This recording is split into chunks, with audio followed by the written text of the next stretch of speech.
Answer with Dan Proft and Amy Jacobson on AM 560. The Answer.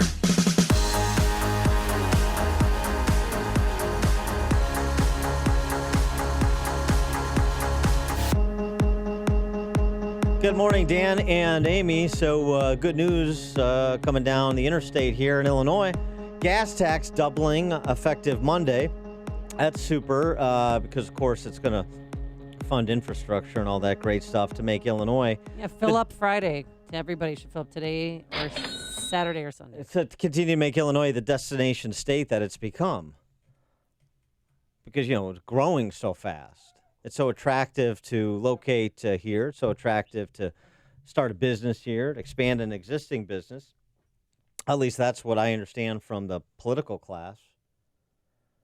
Now, Governor Jelly Belly was up on his private barge in Wisconsin being towed and blew through the speed limit on the water. I guess he's leaving for Wisconsin, at least temporarily. They have a place up there, yeah. And by the way, he was going 41 in a 35. But making quite a wake. I always thought it would be a good statement. Now this would require, courage and sort of a particular kind of attitude that doesn't exist in Illinois because we're all very docile, and the Republicans are just happy to play a part in the 21 tax and fee increases totaling $5 billion passed in this last General Assembly session, in addition to authorizing for a vote on the 2020 ballot of graduating of the state income tax. But I always thought it would be great for the Illinois Republican Party to locate its headquarters in Indiana.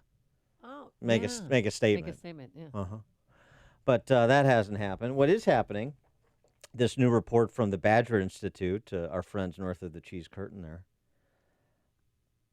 On net, Wisconsin has gained 116,000 Illinois residents between 2006 and 2017, an average of nearly 40 residents every day for the last 3 years. An average of nearly 40 residents every day from 2014 to 2017, the period studied. 116,000 Illinois residents over a decade, 40 residents a day from 2014 to 2017. And the fascinating thing about this is Wisconsin is not a low-tax state. No. Yeah, you've said that from the get-go. It's just a low-tax state by comparison, and it has lower taxes than Illinois, and yet it also has a fully funded pension system. Isn't that interesting? So you can do it. How did that happen, Dan? So you can have lower taxes. You don't need to continue to pile up tax increases as we're doing, and also abide the obligations that you incur in government. It is possible to do. We just choose not to do it. Oh, boy. Well, that's revelatory. For more on this report, we're pleased to be joined again by our friend Mark Perry, who's professor of economics and finance at the University of Michigan and also writes the popular Carpe Diem blog, which I reference often and steal his work and pretend it's my own. Mark, thanks so much for joining us. Appreciate it. Yeah, hi, Dan. Hi, Amy. Hello. And so, this is an interesting analysis because we know people are fleeing Illinois. It's the only state that's net loss population over the last decade, in addition to West Virginia. But of course, the talk is, well, it's retirees going to the Sun Belt or going to Florida. And no, it's a lot of people just going over the border to Northwest Indiana or Kenosha, or north of the into Wisconsin, I should say. Yeah, well, this follows a report I did at the national level. The Census Bureau puts out this really great data set every year on what they call state-to-state migration flows, so you can tell exactly how many people are moving out of each state and how many people are moving in and where they're coming from and where they're going to. So when I did the national analysis, of course, then Illinois was the top outbound state. And they have been number one or number two for the last few years. And so then I did a comparison of the top 10 inbound states and the top 10 outbound states to kind of figure out why there's such a difference, and why are people leaving or why are they attracted to certain states. And, of course, it's what we would expect, that people move with their feet. The states compete against each other for businesses and residents and workers. And so people move to states where there are jobs and economic opportunities and low taxes, low regulation, or often it's the businesses that are moving from state to state, that drives the people moving. They follow where the businesses are to get the jobs. So then Badger Institute thought it'd be a nice analysis to do the same type of comparison for Wisconsin and Illinois. So I looked at 14 different measures, including, labor market, vitality, taxes, business friendliness, state gas tax, the best states for business, state business climate. And so on those 14 different measures, Wisconsin came out ahead on every one except one, which is the state individual income tax rate, which is less than 5% in Illinois and goes up to 7.65% in Wisconsin. So we're going to change that shortly. Well, okay, yeah. So Wisconsin obviously is a more business-friendly state than Illinois. They have lower taxes in general.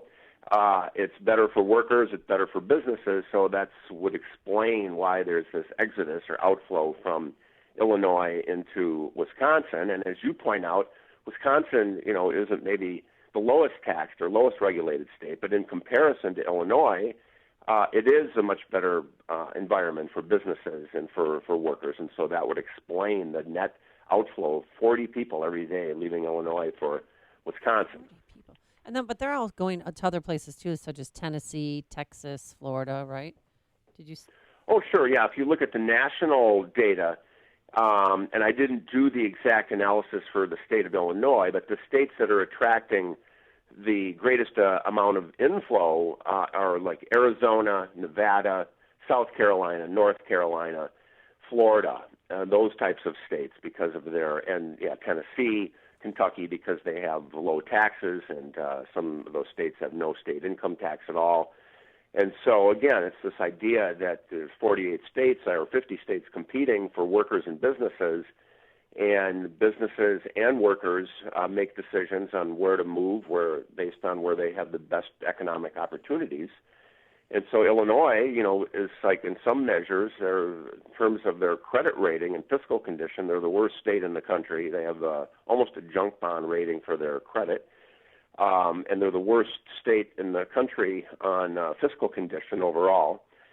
So that just doesn't present a good environment for businesses to thrive and prosper when the state is so highly taxed and also is in such terrible fiscal condition and has high regulations. It's not a right-to-work state. They're raising the minimum wage, and that's reflected in economic growth for jobs and for overall GDP, that Wisconsin's doing a lot better than Illinois and attracting businesses and workers across the border. And just some additional contextual information, just to give a sort of degree of deprivation. Number one in the nation in terms of net outflow, ahead of New York and New Jersey, is Illinois. So even other high-tax states that people are fleeing, and some very famously taking a boatload of would-be tax dollars with them from the East Coast, New York and New Jersey, still not hemorrhaging population at the same rate as Illinois, which is really a remarkable statement.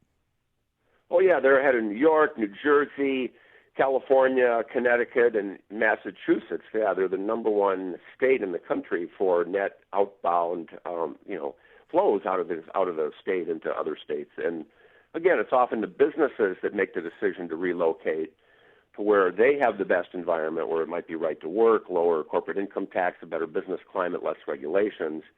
And so it would be probably the case if we looked at businesses, it must be the case that a lot of businesses are relocating out of Illinois into Wisconsin or other states.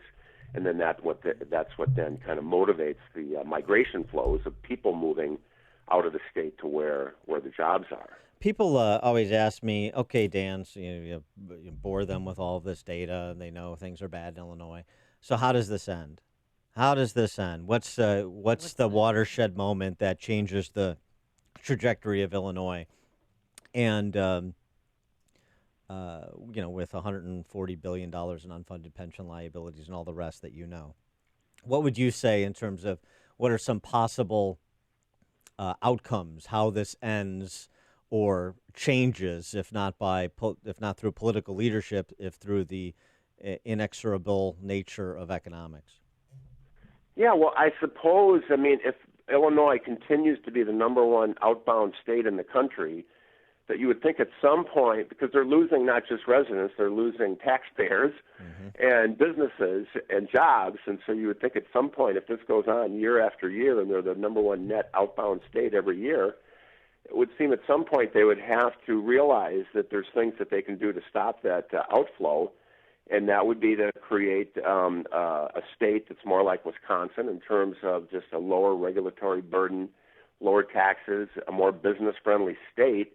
But, I guess then you're relying on politicians to really kind of wake up and see that there's a problem and that there's something they could do about it. That's not going to happen. So so what are other options? Like what I'm thinking of and what I suggest is one is you have a pension fund collapse, a big pension fund collapse, and that is a moment of crisis that forces decisions that have been put off for generations. So, for example, the Chicago Police Pension Fund, Chicago Fire Pension Fund, both less than 25% funded. Both are circling the drain, and particularly the police, I think, have about 2 years left in good economic times before they're unable to pay current beneficiaries. The other thing that could possibly happen, I wish it would have a long time ago, is for the nearly junk-rated Illinois to go to junk and for the credit markets to cut Illinois off. Well, sure, that would be another wake-up call, and then the danger would be that then they're in trouble, and then they try to raise taxes to come up to fund these unfunded liabilities, and then that would just make the situation worse. So it doesn't really look like a good outcome moving forward with the problems that they have, and the fact that they haven't really addressed them already just means that it's just maybe a time bomb waiting to explode sometime down the road. Yeah, so we're just, you'll just money for pensions. Well, you'll just see a state where people are getting it from both ends, right? In terms of confiscatory taxes, benefits being cut, services being cut. It'll be the worst of all possible worlds. Yeah, and then especially if major corporations and other even small businesses start to exit the state, then it's just going to really be, not a good situation. So it'll be interesting to watch. Oh, yes, hopefully from afar. Mark, I wanted to ask you about this, too, because this has come up in the Democrat debates of the last 2 days, to no surprise to you. You always do these great analyses of some of the talking points of the political class, like the CEO to worker pay ratio, and you've got an updated one out this week challenging the math the AFL-CIO puts out, and also just providing some context to even the utility of this CEO to worker pay ratio as some important statistic that we should concern ourselves with. Could you address that? Yeah, I mean you're right. It's a talking point every year with the AFL-CIO. They put out this executive pay watch report and do the CEO to worker pay ratio. And in the past, they would compare the average CEO of an S&P 500 company to a part-time worker pay that didn't include benefits, so it was just a real distorted and then inflated ratio. So they've changed the analysis or methodology a little bit this year because every company now is required by federal regulation to provide their own CEO to median worker pay ratio. And so they're using a slightly different, methodology, which is maybe a little bit better. But one of the problems is, like McDonald's, their median worker, they say, is a line worker at a McDonald's in Hungary, who makes about $7,000 a year because they're looking at their global workforce. So that's a new type of distortion that's kind of entered into the analysis. But then again, it's just that, so what does that really mean? What if you could confiscate all of the income of the S&P 500 CEOs and give it to all of the workers, the rank and file workers? Well, they'd each get about, $3 a week extra or something like that. So it's really, it's a talking point for them where they try to sensationalize it. But again, what a CEO makes is one market, and what an average worker makes is a completely different labor market. So to compare those two is really kind of apples to oranges and doesn't really mean anything meaningful. He is Mark Perry, professor of economics and finance at the University of Michigan. Carpe Diem is the blog at the American Enterprise Institute, where you can also find his study that I've tweeted out about outmigration from Illinois to Wisconsin. Mark, thanks for joining us as always. Appreciate it. Thanks, Dan. Thanks, Andy. Take care. Yeah, and he joined us on our turnkey.pro answer line. Connect with Dan and Amy using the AM 560 mobile app. Download it today at 560.